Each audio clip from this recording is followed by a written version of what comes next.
La domesticación y el sueño del planeta. Lo que ves y escuchas ahora mismo no es más que un sueño.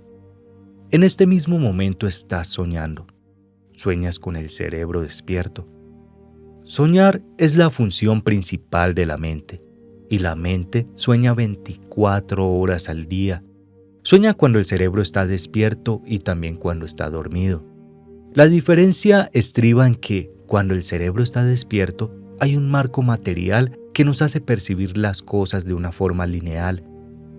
Cuando dormimos no tenemos ese marco, y el sueño tiende a cambiar constantemente.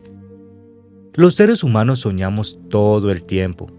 Antes de que naciésemos, aquellos que nos precedieron crearon un enorme sueño externo que llamaremos el sueño de la sociedad o el sueño del planeta. El sueño del planeta es el sueño colectivo hecho de miles de millones de sueños más pequeños, de sueños personales que, unidos, crean un sueño de una familia, un sueño de una comunidad, un sueño de una ciudad, un sueño de un país y, finalmente, un sueño de toda la humanidad. El sueño del planeta incluye todas las reglas de la sociedad, sus creencias, sus leyes, sus religiones, sus diferentes culturas y maneras de ser, sus gobiernos, sus escuelas, sus acontecimientos sociales y sus celebraciones. Nacemos con la capacidad de aprender a soñar, y los seres humanos que nos preceden nos enseñan a soñar de la forma en la que lo hace la sociedad. El sueño externo tiene tantas reglas que cuando nace un niño captamos su atención para introducir estas reglas en su mente. El sueño externo utiliza a mamá y a papá, la escuela y la religión para enseñarnos a soñar. La atención es la capacidad que tenemos de discernir y centrarnos en aquello que queremos percibir. Percibimos millones de cosas simultáneamente, pero utilizamos nuestra atención para retener en el primer plano de nuestra mente lo que nos interesa. Los adultos que nos rodeaban captaron nuestra atención y, por medio de la repetición, introdujeron información en nuestra mente. Así es como aprendimos todo lo que sabemos. Utilizando nuestra atención, aprendimos una realidad completa, un sueño completo. Aprendimos cómo comportarnos en una sociedad, qué creer y qué no creer, qué es aceptable y qué no lo es, qué es bueno y qué es malo, qué es bello y qué es feo, qué es correcto y qué es incorrecto. Ya estaba todo allí, todo el conocimiento, todos los conceptos y todas las reglas sobre la manera de comportarse en este mundo. Cuando íbamos al colegio, nos sentábamos en una silla pequeña y prestábamos atención a lo que el maestro nos enseñaba. Cuando íbamos a la iglesia, prestábamos atención a lo que el sacerdote o el pastor nos decía. La misma dinámica funciona con mamá y papá y con nuestros hermanos y hermanas. Todos intentaban captar nuestra atención. También aprendimos a captar la atención de otros seres humanos y desarrollamos una necesidad de atención que siempre acaba siendo muy competitiva. Los niños compiten por la atención de sus padres, sus profesores, sus amigos. Mira lo que hago. Mira, estoy aquí.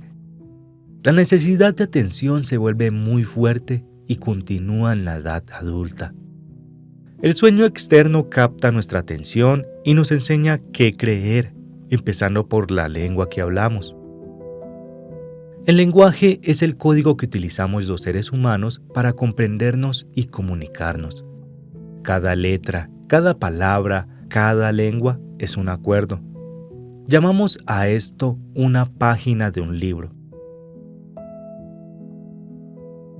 La palabra página es un acuerdo que comprendemos. Una vez entendemos el código, nuestra atención queda atrapada y la energía se transfiere de una persona a otra. Tú no escogiste tu lengua, ni tu religión, ni tus valores morales. Ya estaban ahí antes de que nacieras. Nunca tuvimos la oportunidad de elegir qué creer y qué no creer. Nunca escogimos ni el más insignificante de estos acuerdos. Ni siquiera elegimos nuestro propio nombre. De niños no tuvimos la oportunidad de escoger nuestras creencias, pero estuvimos de acuerdo con la información que otros seres humanos nos transmitieron del sueño del planeta. La única forma de almacenar información es por acuerdo. El sueño externo capta nuestra atención, pero si no estamos de acuerdo, no almacenaremos esa información. Tan pronto como estamos de acuerdo con algo, nos lo creemos y a eso le llamamos fe. Tener fe es creer incondicionalmente. Así es como aprendimos cuando éramos niños. Los niños creen todo lo que dicen los adultos. Estábamos de acuerdo con ellos y nuestra fe era tan fuerte que el sistema de creencias que se nos había transmitido controlaba totalmente el sueño de nuestra vida. No escogimos estas creencias y aunque quizá nos rebelamos contra ellas, no éramos lo bastante fuertes para que nuestra rebelión triunfase. El resultado es que nos rendimos a las creencias mediante nuestro acuerdo. Llamo a este proceso la domesticación de los seres humanos. A través de esta domesticación aprendemos a vivir y a soñar. En la domesticación humana, la información del sueño externo se transfiere al sueño interno y crea todo nuestro sistema de creencias. En primer lugar, al niño se le enseña el nombre de las cosas: mamá, papá, leche, botella, día a día, en casa, en la escuela, en la iglesia y desde la televisión. Nos dicen cómo hemos de vivir, qué tipo de comportamiento es aceptable. El sueño externo nos enseña cómo ser seres humanos. Tenemos todo un concepto de lo que es una mujer y de lo que es un hombre. Y también aprendemos a juzgar. Nos juzgamos a nosotros mismos, juzgamos a otras personas, juzgamos a nuestros vecinos. Domesticamos a los niños de la misma manera en que domesticamos a un perro, un gato o cualquier otro animal. Para enseñar a un perro, lo castigamos y lo recompensamos. Adiestramos a nuestros niños, a quienes tanto queremos, de la misma forma en que adiestramos a cualquier animal doméstico, con un sistema de premios y castigos. Nos decían, eres un niño bueno o eres una niña buena, cuando hacíamos lo que papá y mamá querían que hiciéramos. Cuando no lo hacíamos, éramos una niña mala o un niño malo. Cuando no acatábamos las reglas, nos castigaban. Cuando las cumplíamos, nos premiaban. Nos castigaban y nos premiaban muchas veces al día. Pronto empezamos a tener miedo de ser castigados y también de no recibir recompensa, es decir, la atención de nuestros padres o de otras personas como hermanos, profesores y amigos. Con el tiempo desarrollamos la necesidad de captar la atención de los demás para conseguir nuestra recompensa. Cuando recibíamos el premio, nos sentíamos bien y por ello continuábamos haciendo lo que los demás querían que hiciéramos. Debido a ese miedo a ser castigados y a no recibir la recompensa, empezamos a fingir que éramos lo que no éramos, con el único fin de complacer a los demás, de ser lo bastante buenos para otras personas. Empezamos a actuar para intentar complacer a mamá y a papá, a los profesores y a la iglesia. Fingimos ser lo que no éramos porque nos daba miedo de que nos rechazaran. El miedo a ser rechazado se convirtió en el miedo a no ser lo bastante buenos. Al final, acabamos siendo alguien que no éramos. Nos convertimos en una copia de las creencias de mamá, de las creencias de papá, las creencias de la sociedad y las creencias de la religión. En el proceso de domesticación, perdimos todas nuestras tendencias naturales. Y cuando fuimos lo bastante mayores para que nuestra mente lo comprendiera, aprendimos a decir que no. El adulto decía, no hagas esto y no hagas lo otro. Nosotros nos rebelábamos y respondíamos no. Nos rebelábamos para defender nuestra libertad. Queríamos ser nosotros mismos, pero éramos muy pequeños y los adultos eran muy grandes y fuertes.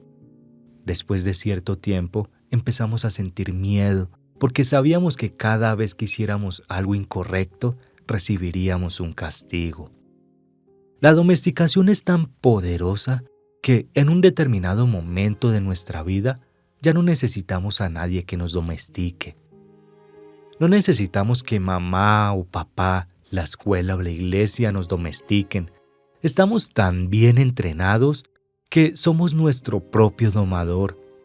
Ahora nos domesticamos a nosotros mismos según el sistema de creencia que nos transmitieron y utilizando el mismo sistema de castigo y recompensa. Nos castigamos a nosotros mismos cuando no seguimos las reglas de nuestro sistema de creencias. Nos premiamos cuando somos un niño bueno o una niña buena. Nuestro sistema de creencias es como el libro de la ley que gobierna nuestra mente. No es cuestionable. Cualquier cosa que esté en ese libro de la ley es nuestra verdad. Basamos todos nuestros juicios en él, aun cuando vayan en contra de nuestra propia naturaleza interior. Durante el proceso de domesticación, se programaron en nuestra mente incluso leyes morales como los 10 mandamientos. Uno a uno, todos esos forman parte del libro de la ley y dirigen nuestro sueño. Hay algo en nuestra mente que lo juzga todo y a todos, incluso el clima, el perro, el gato, todo. El juez interior utiliza lo que está en nuestro libro de la ley para juzgar todo lo que hacemos y dejamos de creer, todo lo que pensamos y no pensamos, todo lo que sentimos y no sentimos. Cada vez que hacemos algo que va en contra del libro de la ley, el juez dice que somos culpables, que necesitamos un castigo, que debemos sentirnos avergonzados. Esto ocurre muchas veces al día tras día, durante todos los años de nuestra vida. Hay otra parte en nosotros que recibe los juicios, y a esa parte la llamamos la víctima. La víctima carga con la culpa, el reproche y la vergüenza. Es esa parte que dice, pobre de mí, no soy suficientemente bueno, ni inteligente ni atractivo, y no merezco ser amado. Pobre de mí. El gran juez lo reconoce y dice, sí, no vales lo suficiente. Y todo esto se fundamenta en un sistema de creencias en el que jamás escogimos creer. Y el sistema es tan fuerte que, incluso años después de haber entrado en contacto con nuevos conceptos y de intentar tomar nuestras propias decisiones, nos damos cuenta de que esas creencias todavía controlan nuestra vida. Cualquier cosa que vaya en contra del libro de la ley hará que sintamos una extraña sensación en el plexo solar, una sensación que se llama miedo. Incumplir las reglas del libro de la ley abre nuestras heridas emocionales y reaccionamos creando veneno emocional. Dado que todo lo que está en ese libro de la ley tiene que ser verdad, cualquier cosa que ponga en tela de juicio lo que creemos nos hace sentir inseguros. Aunque el libro de la ley esté equivocado, hace que nos sintamos seguros. Por ese motivo, necesitamos una gran valentía para desafiar nuestras propias creencias. Porque, aunque sepamos que no las escogimos, también es cierto que las aceptamos. El acuerdo es tan fuerte que incluso cuando sabemos que el concepto es erróneo, sentimos la culpa, el reproche y la vergüenza que aparecen cuando actuamos en contra de esas reglas. De la misma forma que el gobierno tiene un código de leyes que dirige el sueño de la sociedad, nuestro sistema de creencias es el libro de la ley que gobierna nuestro sueño personal. Todas estas leyes existen en nuestra mente. Creemos en ella y nuestro juez interior lo basa todo en ellas. El juez decreta y la víctima sufre la culpa y el castigo. Pero, ¿quién dice que este sueño sea justo? La verdadera justicia consiste en pagar solo una vez por cada error. Lo que es verdaderamente injusto es pagar varias veces por el mismo error. ¿Cuántas veces pagamos por el mismo error? La respuesta es miles de veces. El ser humano es el único animal sobre la tierra que paga miles de veces por el mismo error. Los demás animales pagan solo una vez por cada error. Pero nosotros no, tenemos una gran memoria. Cometemos una equivocación, nos juzgamos a nosotros mismos, nos declaramos culpables y nos castigamos. Si fuese una cuestión de justicia, con eso bastaría, no necesitamos repetirlo. Pero cada vez que lo recordamos, nos juzgamos de nuevo, volvemos a considerarnos culpables y nos volvemos a castigar una y otra vez y otra más. Si estamos casados, también nuestra mujer o nuestro marido nos recuerda el error y así volvemos a juzgarnos de nuevo, nos castigamos otra vez y nos volvemos a sentir culpables. ¿Acaso esto es justo? ¿Cuántas veces hacemos que nuestra pareja, nuestros hijos o nuestros padres paguen por el mismo error? Cada vez que recordamos el error, los culpamos de nuevo y les enviamos todo el veneno emocional que sentimos frente a la injusticia. Hacemos que vuelvan a pagar por ello. ¿Eso es justicia? El juez de la mente está equivocado porque el sistema de creencias, el libro de la ley, es erróneo. Todo el sueño se fundamenta en una ley falsa. El 95% de las creencias que hemos almacenado en nuestra mente no son más que mentiras. Y si sufrimos, es porque creemos en todas ellas. En el sueño del planeta, a los seres humanos les resulta normal sufrir, vivir con miedo y crear dramas emocionales. El sueño externo no es un sueño placentero, es un sueño lleno de violencia, de miedo, de guerra, de injusticia. El sueño personal de los seres humanos varía, pero en conjunto es una pesadilla. Si observamos la sociedad humana, comprobamos que es un lugar en el que resulta muy difícil vivir, porque está gobernado por el miedo. En el mundo entero vemos sufrimiento, cólera, venganza, adicciones, violencia en las calles y una tremenda injusticia. Esto existe en diferentes niveles en los distintos países del mundo, pero el miedo controla el sueño externo. Si comparamos el sueño de la sociedad humana con la descripción del infierno que las distintas religiones de todo el mundo han divulgado, descubrimos que son exactamente iguales. Las religiones dicen que el infierno es un lugar de castigo, de miedo, de dolor y de sufrimiento. Un lugar donde el fuego te quema. Cada vez que sentimos emociones como la cólera, los celos, la envidia o el odio, experimentamos un fuego que arde en nuestro interior. Vivimos en el sueño del infierno.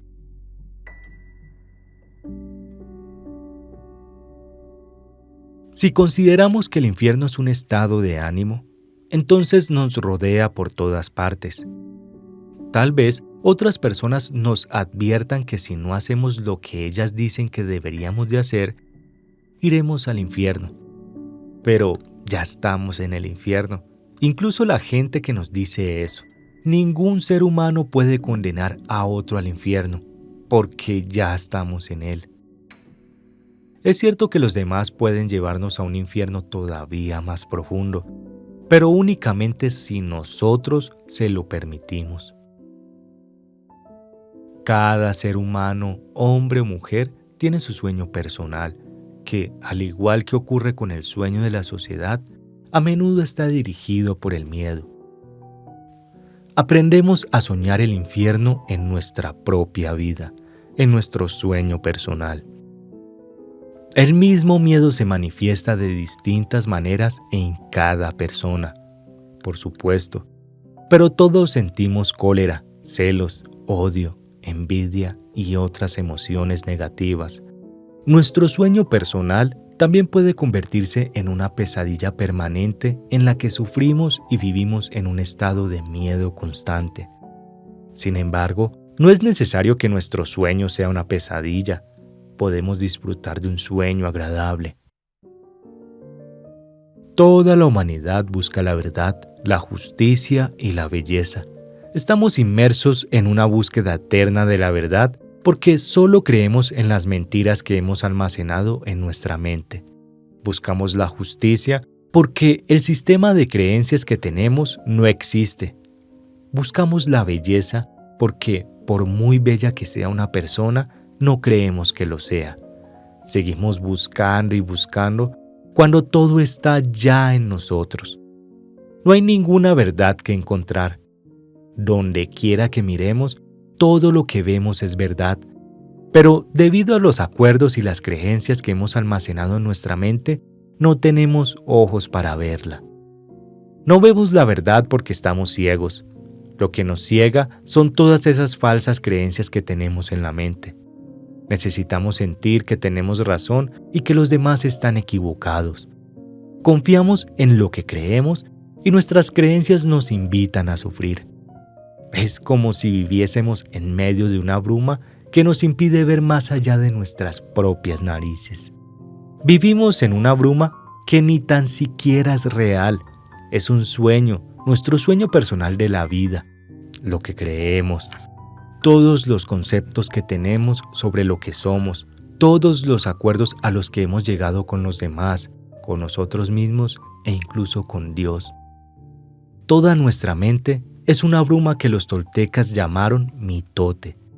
Nuestra mente es un sueño en el que miles de personas hablan a la vez y nadie comprende a nadie. Esta es la condición de la mente humana, un gran mitote, y así es imposible ver lo que realmente somos. En la India lo llaman Maya, que significa ilusión.